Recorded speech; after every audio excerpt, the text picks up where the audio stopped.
Welcome back to show. अब हम इन्हीं से आपकी मुलाकात करवाएंगे, लेकिन मुलाकात करने से पहले टॉपिक आपको बताते चलें कि सोशल मीडिया की अगर बात की जाए तो आप भी नम्रा यूज करती होंगी सोशल मीडिया, बेहतरीन इस्तेमाल करती होंगी, बेहतरीन इस्तेमाल सुबह शाम इस्तेमाल करती हैं उसका, सुबह शाम ही इस्तेमाल, बल्कि ब्रेक में भी उसका इस्तेमाल करती हैं निम्रा। आप भी तो करते हैं, सभी करते हैं। मैं भी करता हूँ, सब करते हैं, लेकिन इसके हवाले से कुछ एहतियातें भी हमें उनका दामन नहीं छोड़ना चाहिए, उसको बरतना चाहिए। और हमने देखा है कि पिछले दिनों से सोशल मीडिया पे कुछ इस तरह का कंटेंट आ रहा है जो कि हमारी सोसाइटी के साथ उसकी रिजेबलेंस नहीं है, और फिर कुछ ऐसा कंटेंट आ रहा है जो कि हमें ये समझ आता है कि ये बहुत ज़्यादा इंतशार वाली साइड पे जा रहा है। बिल्कुल, इन तमाम तर टॉपिक्स के ऊपर आज हम बात करेंगे जी। और सोशल मीडिया जहाँ पे हम सब ही यूज़ कर रहे हैं, बल्कि आप ये कह सकते हैं कि आज सोशल मीडिया के यूज़ के बगैर हम सबका सर्वाइवल ही मुमकिन नहीं है, तो ये गलत नहीं होगा, लेकिन फिर उस पर जिम्मेदाराना इस्तेमाल होना चाहिए ना। ऐसे थोड़ी है कि हम लोग जो है वो किसी की नाजेबा वीडियोस का इंतजार करेंगे कि वो लीक हों तो फिर हम एक दूसरे को लिंक्स शेयर करेंगे,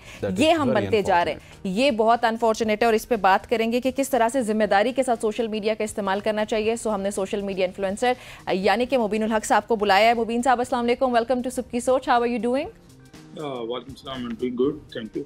अच्छा मुबीन साहब, ये बताइएगा कि हम लोगों ने जो जिस तरफ हम लोग जाना शुरू हो चुके हैं, जहाँ पे हम लोग, मैंने जैसे पहले कहा कि नाजेबा वीडियोस का इंतजार हो रहा होता है, फिर वो कंटेंट शेयर हो रहा होता है सोशल मीडिया पे, क्या ये एज अ नेशन हम लोगों के स्टैंडर्ड्स हैं? पहले तो ये बताएं कि हम लोग नेशन है कि नहीं है। सबसे very good question, good question आपकी तरफ तो से। जहाँ पे आपको पता नहीं हो, आपका कल्चर आपको पूरा से डिफाइन नहीं हो, आपको कल्चर, अगर मैं कल्चर की भी बात करूँ कि पाकिस्तान का कल्चर क्या है, तो वो आपके पास भी आंसर नहीं होगा जी, क्योंकि हमें शायद रीजनल कल्चर का सबको मालूम होगा, मगर पाकिस्तान का एक होल क्या कल्चर है वो हमें किसी को अनफॉर्चुनेट मतलब नहीं पता हम लोगों को। तो ऑब्वियसली जब आप कोई भी चीज बिना किसी गाइडलाइन के जब लोगों के पास एक्सेस आ जाता है उस चीज का, तो फिर उसका मिसयूज भी होता है। ऐसा नहीं है कि नहीं हो सकता मिसयूज, क्योंकि देखें जब हम कंटेंट क्रिएशन करते थे तो उस वक्त बड़ी लिमिटेड ऑडियंस थी जो कि डिजिटल सोशल मीडिया पे अवेलेबल थी। तो जब हम लोग कंटेंट क्रिएशन करते थे, जाहिर सी बात है उस वक्त जो मासेस थे वो टीवी की तरफ उनका रुझान था। वो टीवी ज्यादा देखते थे, मोबाइल अफोर्ड नहीं कर सकते थे, स्मार्टफोन्स वहाँ उस वक्त बड़े महंगे थे, तो लोग यूजुअली क्या होता था कि फेसबुक या यूट्यूब या इस तरह के जो प्लेटफॉर्म थे, उस वक्त तो ये दो ही थे, तो लोगों का एक्सेस कम था। जब एक्सेस कम था तो जाहिर सी बात है वो लोगों का एक्सेस था जो कि थोड़े से प्रिविलेज थे। तो जो लोग प्रिविलेज थे उनको थोड़ा सा डूज एंड डोंट्स का भी पता था। ये एक मसला था, आई मीन ये एक अच्छी चीज थी। तो जब ये चीज मासेस में आनी शुरू हुई, वही चीज आपने देखा होगा कि जब और भी बहुत सारी एप्लीकेशंस आई और फोन, वही स्मार्टफोन जो कि आपको किसी दौर में 1-1 लाख रुपए का पड़ता था, जो कि आज के 3-3 लाख रुपए का है, वही स्मार्टफोन आपको 8-8, 9-9 हजार रुपए में आपको मिलना शुरू हो गया।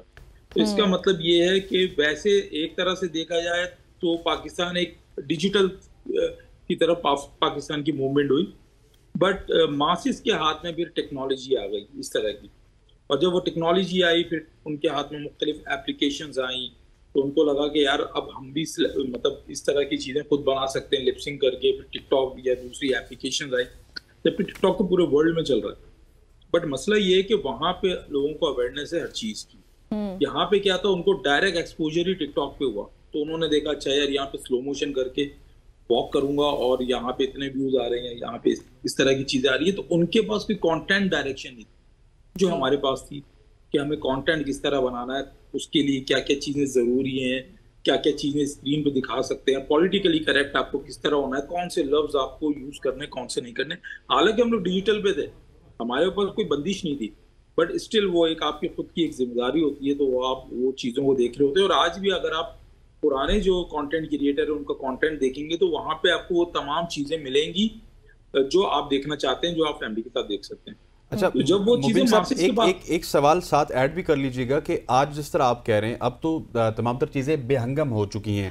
किसी का कुछ समझ नहीं आता, कंटेंट का समझ नहीं आता, तो अब यहाँ से हमें राइट डायरेक्शन पे जाने के लिए कितना वक्त लगेगा और क्या जिम्मेदारी है हमारी भी और कंटेंट क्रिएटर की भी कि वो इस तरह का कंटेंट बनाए जो कि राइट डायरेक्शन वाला हो, कम से कम देखने के काबिल तो हो?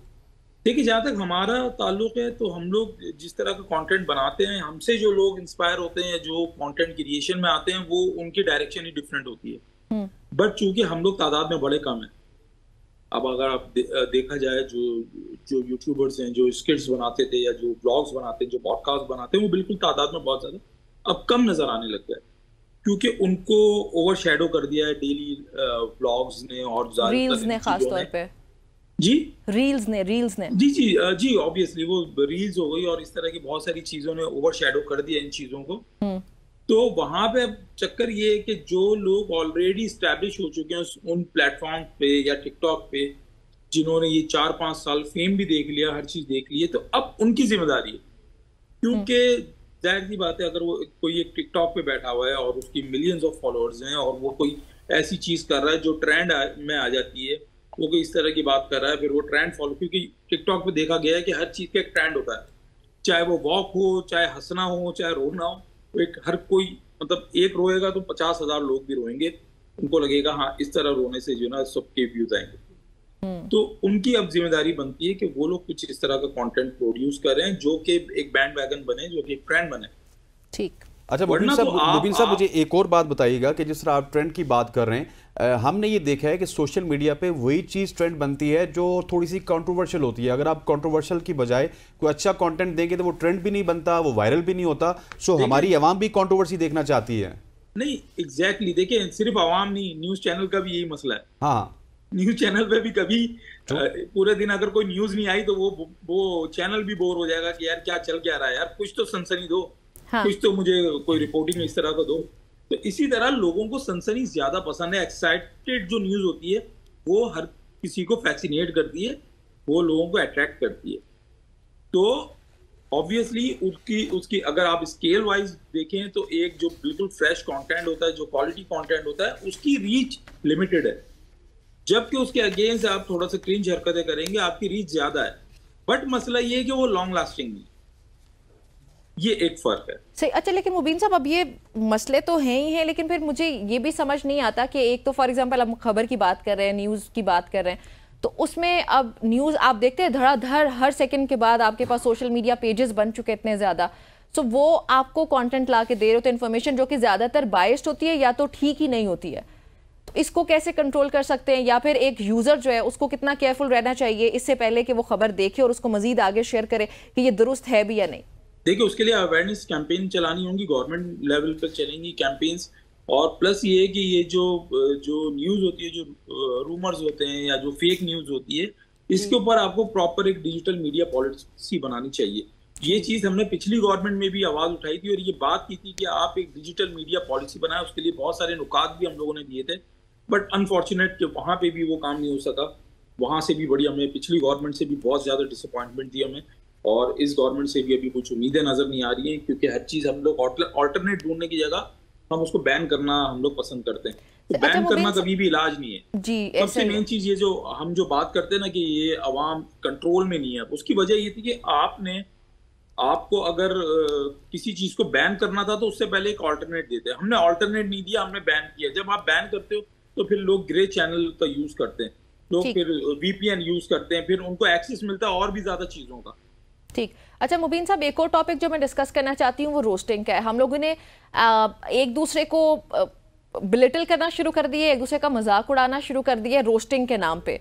तो हम लोगों को तो बड़ा सख्ती से हमारा दीन भी मना करता है, मौशरती एतबार से अगर देखा जाए एथिकली भी ये बिल्कुल ठीक बात नहीं है। तो क्या आप नहीं समझते कि हमें रोस्टिंग के खिलाफ, या जो लोग रोस्टिंग कर रहे हैं और इसको एक प्रोफेशन बना दिया है, उनके खिलाफ भी जो मोतबर इन्फ्लुएंसर्स हैं उनको काम करना चाहिए?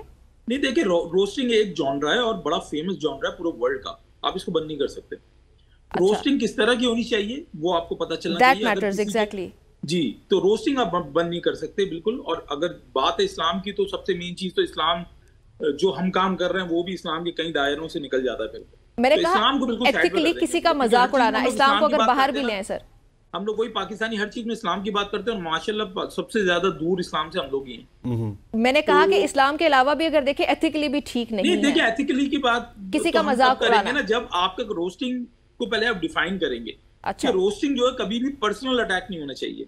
Exactly, that was my point कि जो लोग पर्सनल अटैक करके कर रहे हैं उनके खिलाफ होना चाहिए काम। That is what that I wanted to say. नहीं देखिए, रोस्टिंग एक जॉनरा है, बिल्कुल मैं नहीं चाहूंगा कि वो बंद हो।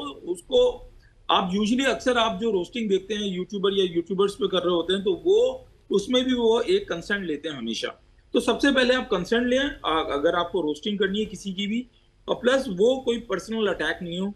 उसमें थोड़े से आपको डूज एंड डोंट्स आपको रखने होंगे, बॉडी शेमिंग आप ना करें, उस पर पॉलिटिकली करेक्ट हो आप, हाँ उसके कोई इस तरह की चीज है जो कि उसकी पब्लिक है और आप उसको लेके थोड़ा सा रोस्टिंग कर सकते हैं। जाहिर की बात, एक पब्लिक में चीज आई है और एक चीज जो कि उसकी पब्लिक है ही नहीं, उसके प्राइवेट है, और उसको आप रोस्टिंग करते हैं तो वो रोस्टिंग नहीं है, वो फिर आप बदतमीजी की तरफ आ जाती है चीजें। तो मेरे ख्याल से हाँ, इस चीजों को रोस्टिंग को डिफाइन करना होगा आपको। रोस्टिंग बंद नहीं कर सकते और ये बिल्कुल अनएथिकल नहीं है। हाँ, अनएथिकल आपका कंटेंट हो सकता है, एग्जैक्टली रोस्टिंग अनएथिकल नहीं हो सकता। अच्छा मुबीन साहब, मुझे ये बताइएगा कि स्टार्ट में ये होता था कि जो इंडिविजुअल एक कंटेंट क्रिएटर होता था और उसकी बड़ी मतलब व्यूअरशिप होती थी, लेकिन अब मैंने देखा है कि लेट सपोज पाकिस्तान में 50 टीवी चैनल्स हैं ना, वो 24 घंटे अपना कंटेंट क्रिएट करते हैं और 24 घंटे में वो कंटेंट फेसबुक पे या यूट्यूब पे या इंस्टाग्राम पे डल रहा होता है। तो इससे भी कोई इम्पैक्ट पड़ेगा कि बड़े इदारों के पास ये तमाम तर चीज़ें चली जाएंगी तो उनकी जो कंटेंट क्रिएशन है वो थोड़ी सी प्योरीफाई हो जाएगी? देखें, जब कभी भी आपके ऊपर जब जिम्मेदारी आएगी ना, अभी तक मसला ये है कि आप जो भी लोगों को देख रहे हैं फॉलोइंग के साथ, उनके ऊपर जिम्मेदारी नहीं आई। अब आपको लगता है कि यार एक टिकटॉकर है जिसकी 5 मिलियन फॉलोइंग है या 10 मिलियन फॉलोइंग है, तो इसका मतलब हरगिज नहीं है कि वो फाइनेंशियली भी स्टेबल है। सबसे पहले तो ये डिफाइन आपको मैं बता दूं, जो आपने पुराने जो यूट्यूबर्स देखे हैं, आप अब उनके व्यूज को छोड़े मगर उनका एक बिजनेस मॉडल बना हुआ है। तो इस वजह से जब बिजनेस मॉडल बनता है, जब आपको और भी लोगों के साथ कोलैबोरेशन करनी होती है, तो आपके पास एक जिम्मेदारी आ जाती है। जब तक आपके पास इस तरह की कोलैबोरेशन नहीं है तो आपके पास कोई जिम्मेदारी नहीं है। हमारे पास ब्रांड्स की तरफ से भी गाइडलाइंस होती हैं, हमारी खुद की भी गाइडलाइंस होती हैं कि किस तरह काम करना है, क्या कंटेंट में क्या क्या चीजें करनी है, क्या नहीं करनी। और एक शख्स ऐसा है जिसका कंटेंट बहुत ज्यादा क्रिंज है और उस पर मिलियंस ऑफ व्यूज आ रहे हैं, बट मसला ये है कि वो कंटेंट क्रिएटर फाइनेंशियली इतना स्टेबल नहीं है क्योंकि उसके साथ कोई ब्रांड काम नहीं कर रहा है। अगर वो ब्रांड काम करेगा तो ब्रांड अपनी गाइडलाइन देगा, और जिस दिन उसने गाइडलाइन दी तो उसका कंटेंट जो नेचर जिस तरह का वो फेमस है, जिस वजह से वो जाहिर सी बात है उसके बिल्कुल ही अलग कंटेंट नजर आएगा, उस पर रीच नहीं आएगी। तो जितने भी लोग इस तरह के एग्रेसिव अटेम्प्ट कर रहे हैं उनको ये पता होना चाहिए कि भाई देखो, अगर आपको पैसे कमाने तो ये तरीका नहीं है, ये लॉन्ग लास्टिंग नहीं है। आप एक रात में मशहूर तो हो जाएंगे, बट मसला ये है कि आप ज्यादा रेस के वो लंबे घोड़े नहीं हो सकते। आप अगर हम आज भी 10 या 12 साल से हम लोग बैठे हैं मार्केट के अंदर, और आज भी जो आप लीडिंग कैंपेन्स हैं या और दूसरी चीजें आप वहां पे हमने देख रहे हैं, तो उसकी वजह है कि कंटेंट क्वालिटी। तो कोई भी ऐसा शख्स जो आपके साथ बिजनेस करना चाहेगा, वो शख्स चाहेगा कि आप प्रॉब्लमेटिक ना हो। तो प्रॉब्लमेटिक लोगों के साथ लोग काम करना नहीं चाहते हैं। तो कोई भी कंटेंट क्रिएटर जो कंटेंट अभी एक क्रिएटर बनना चाह रहा है या टिकटॉकर या कोई भी है, तो उसको ये चाहिए कि भाई क्वालिटी पे आप फोकस रखें। व्यूज का मसला नहीं है, वो ग्रेजुअली आएंगे। Quality views is better than कि वो रैंडम आपके पास मिलियंस ऑफ व्यूज आ रहे हैं जिसका कोई कन्वर्जन नहीं है। ठीक हो गया। तो आपके पास 1 लाख भी व्यूज आए और दूसरे के पास 10 मिलियन व्यूज आए, आपके वो 1 लाख व्यूज पोटेंशियल उसके अंदर होना चाहिए, क्वालिटी व्यूज होना चाहिए, वो कन्वर्जन ला के देगा आपको। बहुत शुक्रिया मुबीन साहब आपका हमें ज्वाइन करने के लिए। नाज़रीन, गुफ्तगू आपने सुनी है। सोशल मीडिया यूज़ हम सब ही करते हैं। यहाँ पे हम लोग आपको ये सेगमेंट करने का मकसद ये था कि थोड़ा सा अवेयर कर सकें कि रिस्पॉन्सिबिलिटी बहुत मैटर करती है। तो जब भी आप सोशल मीडिया यूज़ करें, प्लीज़ मेक श्योर करें कि आप जिम्मेदाराना तौर पर इसको इस्तेमाल करें। यहाँ पे हम शामिल करने लगे एक break. Please stay with us.